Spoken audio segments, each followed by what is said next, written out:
संसद की सियासत में नया मोड़।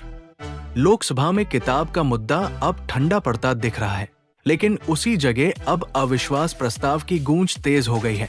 118 सांसद समर्थन में बताए जा रहे हैं, लेकिन सबसे बड़ा सवाल, राहुल गांधी ने अब तक हस्ताक्षर क्यों नहीं किए? क्या ये रणनीति है या राजनीतिक दबाव? उधर सरकारी पक्ष की नई चाल से राहुल गांधी की मुश्किलें बढ़ती दिख रही हैं। एप्स्टेन मामले में राहुल का दावा, हरदीप पुरी का नाम मेरे पास मौजूद डेटा में है, लेकिन हरदीप पुरी का जवाब भी सामने आ चुका है। मुलाकात हुई, लेकिन किस कारण से, वो भी स्पष्ट है। क्या ये मामला अब कानूनी मोड़ लेगा? दिल्ली में लाडली बहना योजना बंद होने की चर्चा, राजस्थान और उत्तर प्रदेश सरकार की बजट घोषणाएं, इन सब पर आज होगी गहरी चर्चा और विश्लेषण वरिष्ठ पत्रकार रमेश शर्मा के साथ। समझेंगे इस सियासी शतरंज की असली चाल, कौन किस पर भारी और किसकी बढ़ेगी मुश्किल। देखते रहिए न्यूज़ के लाइव, भरोसे की पहचान। नमस्कार, प्रसंगस में आप सभी का स्वागत है। प्रसंगस में बात करनी थी आज बजट को लेकर के। राजस्थान में और उत्तर प्रदेश में विधानसभाओं के बजट पेश हुए हैं। वहीं उत्तर प्रदेश में 10वीं बार जो बजट पेश किया गया है योगी आदित्यनाथ के मुख्यमंत्री रहते हुए, उसको लेकर के एक कीर्तिमान तो बताई जा रहा है। लेकिन दोनों ही सरकार, राजस्थान सरकार की बात करें चाहे उत्तर प्रदेश सरकार की बात करें, दोनों में थोड़ा अंतर है। राजस्थान सरकार में क्योंकि अभी चुनाव में 3 साल पड़े हुए हैं, तो वो हालांकि कोशिश इस प्रकार की जा रही है कि बजट के हिसाब से ही पेश किया जाए। और ये परंपरा भी रही है कि बजट को लेकर के पक्ष और विपक्ष दोनों आमने सामने रहते हैं। पक्ष का कहना रहता है कि यह गांव-गांव तक एक दूरदर्शिता वाला बजट है, गांव-गांव तक विकास करने वाला है, हर व्यक्ति तक बजट की सुविधाएं छुएगी और विकास के मार्ग खुलेंगे। वहीं विपक्ष का कहना रहता है कि बजट लोक लुभावन है। पिछले बजट के अंदर जो कुछ भी घोषणाएं की गई थी वो भी धरातल पर नहीं पहुंची। ऐसी स्थिति में ये तो एक सामान्य बात हो गई है कि पक्ष और विपक्ष, तब बात कर लें चाहे भाजपा की सरकार हो चाहे कांग्रेस की सरकार हो, ये ऐसे रटे आरोप होते हैं जो दोनों सरकारों में बजट को लेकर के उसका आदान प्रदान किया जाता है। लेकिन कुछ बातें ऐसी होती है जिसको लेकर के स्थानीय स्तर पर, यानी कि जिले के स्तर पर जो राजनीति से जुड़े हुए लोग नहीं हैं, जो न्यूट्रल हैं, सामान्य लोग हैं, वो अपनी बात करते हैं।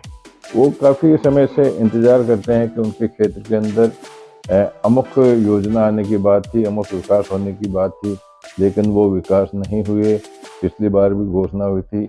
इस तरह की बातें उनकी कल्पना में रहती है, लेकिन कल्पना को साकार करने का उनके पास में कोई साधन नहीं है।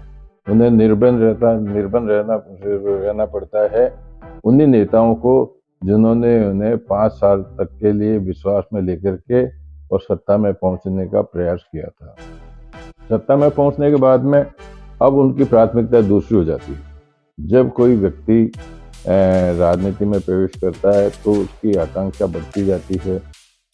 वो अपने को किसी भी प्रकार से आगे प्रोजेक्ट करने के प्रयास में हर तरह की कोशिश करता है और ये होता भी है। पहले विधायक बनने के लिए जब वो कोशिश करते हैं, जनता के बीच में जाते हैं, जनता को आश्वस्त करते हैं, विश्वास दिलाते हैं, लेकिन जब वो विधायक हो जाते हैं, जब उनके पास में अधिकार होता है या अपनी जो मतदाता है उनकी बातों को पूरा करने का जब उनके पास में एक हथियार हाथ में रहता है या उनके पास वो माध्यम बन जाते हैं, तो ऐसी स्थिति में प्राथमिकता नागरिकों की नहीं होकर के प्राथमिकता उनकी खुद की हो जाती है। ये बात तो अलग होगी। लेकिन उत्तर प्रदेश की अगर बात करें तो उत्तर प्रदेश में अब चुनाव बिल्कुल नज़दीक हैं, यानी कि अगले वर्ष वहाँ चुनाव होने वाले हैं। ऐसी स्थिति में वहाँ तो लोक लुभावन वाली बात नहीं, बल्कि वास्तव में धरातल पर उतरने वाले बजट की ही जरूरत होती है, जो आने वाले इस वित्तीय वर्ष के अंदर यानी 26-27 में ऐसी योजनाएं सामने ला कर के रखें जिससे वहाँ के मतदाता उस सरकार से प्रभावित हो।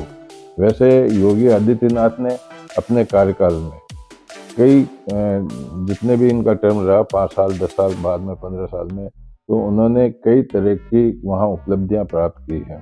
उसी का परिणाम है कि वो लगातार वहाँ मुख्यमंत्री बने हुए हैं और उन्होंने कई औद्योगिक क्षेत्र भी, दरअसल में कहा जाता है कि बिहार से, उत्तर प्रदेश से, बंगाल से या अन्य ऐसे जो गरीब प्रदेश है छत्तीसगढ़ वगैरह, वहाँ के लोग रोजगार के लिए बाहर जाते हैं, लेकिन योगी ने कुछ इस तरह के उपाय किए हैं जिससे वहाँ बड़े बड़े उद्योग लगे हैं और ऐसी स्थिति हो गई कि वहाँ के नागरिकों को प्रदेश छोड़ करके बाहर जाने की जरूरत नहीं पड़ती। तो कुल मिलाकर ये बात तो हो गई दोनों की। अब बात करते हैं कि मध्य प्रदेश में जब शिवराज सिंह, जिसको मामा कहा जाता है, वो जब मुख्यमंत्री हुआ करते थे तो उन्होंने एक लाडली बहना योजना चालू की थी, जिसके अंतर्गत महिलाओं को प्रति माह कुछ न कुछ राशि देने का उन्होंने प्रावधान किया था, प्रावधान चला दी। और बताया तो ये भी जाता है कि मध्य प्रदेश में क्योंकि महिला मतदाताएं ज़्यादा थी, इसलिए वहाँ सरकार बनी। और ये बात अलग है कि शिवराज सिंह को उस समय पर मुख्यमंत्री बनने का मौका नहीं मिला, केंद्र में चले गए। केंद्र में जाने के बाद में भी जब राष्ट्रीय अध्यक्ष की बात थी भाजपा की, तब भी उनका नाम सुर्खियों में था, लेकिन वहाँ भी मौका नहीं मिला। लेकिन लाडली बहना योजना जो है वो काफ़ी चर्चा में आ गई। अब लाडली बहना की बात करता हूँ तो दिल्ली में मुख्यमंत्री रेखा गुप्ता ने ये घोषणा कर दी कि दिल्ली में लाडली बहना योजना को बंद किया जाएगा। उसकी जगह पर लाडली दिल्ली की बिटिया एक योजना लेकर के आएंगे, जिसमें 36,000 की जगह 20,000 रुपये बढ़ा करके 56,000 रुपये दे जाएंगे। लेकिन वो उन युवतियों के लिए होंगी जो वहाँ पढ़ना चाहती हैं, अपना खुद का विकास करना चाहती हैं। ऐसी स्थिति में देखने वाली बात ही होगी कि इसका किस प्रकार से क्या असर पड़ेगा।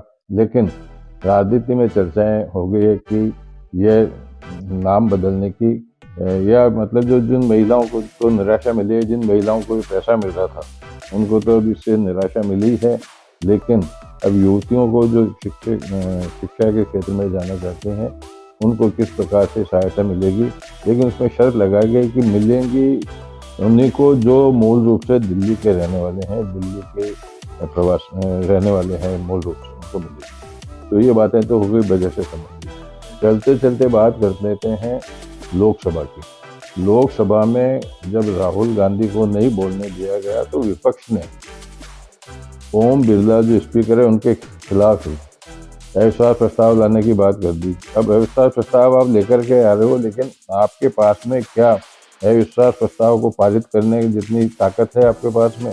ताकत का मतलब है कि क्या आपके पास में इतना समर्थन है?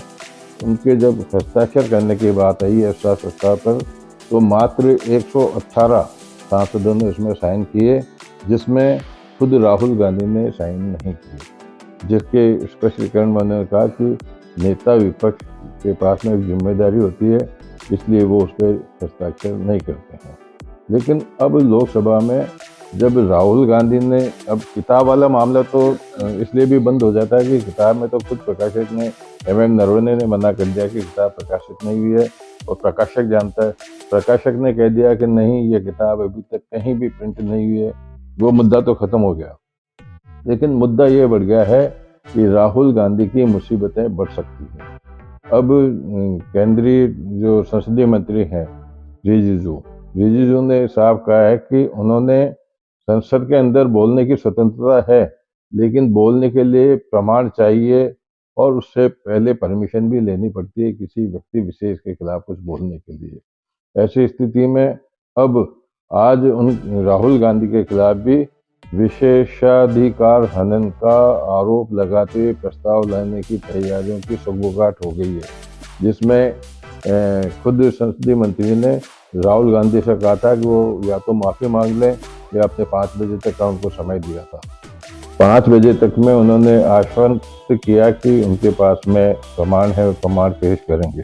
चलते चलते बात कर लेते हैं कि अब राहुल गांधी ने एक नया मामला और छेड़ दिया है, जिसमें वो केंद्रीय मंत्री हरदीप सिंह पुरी के ऊपर भी एपेस्टिन के मामले में जुड़ा होने का आरोप लगा रहे हैं। हालांकि एपेस्टीन ने यह जरूर कहा कि मैं 2-3 बार मिला हूँ एपेस्टीन से, लेकिन जिस प्रकार के जो आरोप लगाए जा रहे हैं, जो जिस तरह के ईमेल वगैरह की बातें हो रही है, लाखों ईमेल की, उसमें भले ही उनका नाम हो, लेकिन किसी आपराधिक गतिविधियों के नाम से उनका नहीं है।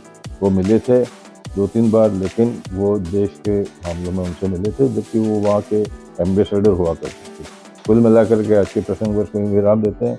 कल फिर किसी प्रसंग के साथ मैं आपके सामने उपस्थित होऊंगा। तब तक के लिए नमस्कार।